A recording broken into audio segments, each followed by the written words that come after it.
Larry will, I'm afraid, have to wait. I've just been told from a senior source within Downing Street that Downing Street has now received the Sue Gray report.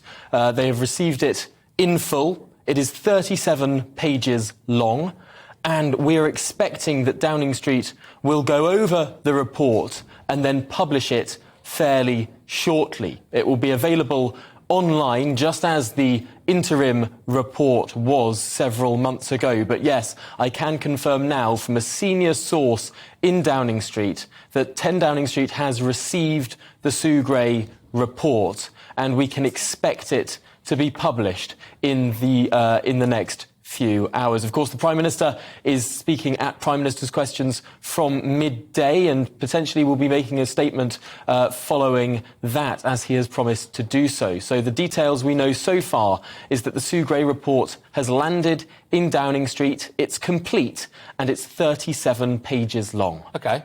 All right. Is it the longest suicide note in history for Boris Johnson, do you think, or not?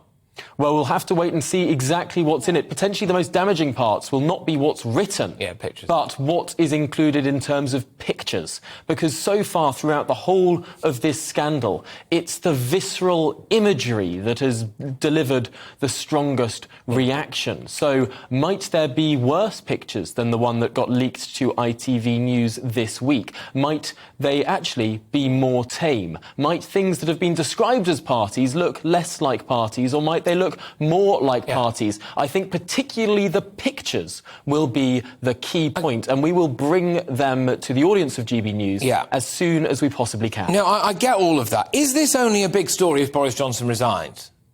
I think it's a significant story because of the potential political fallout. That doesn't just mean the resignation of the Prime Minister. It means those two by-elections that take place on the 23rd of June. It means the stability of this government. It means this government's ability to pass legislation. We're expecting big legislation, whether that's potential tax cuts in 2024, whether that's potentially planning reform, whether that's so many different things that this government needs to do, trade deals, post-Brexit trade deals around the world.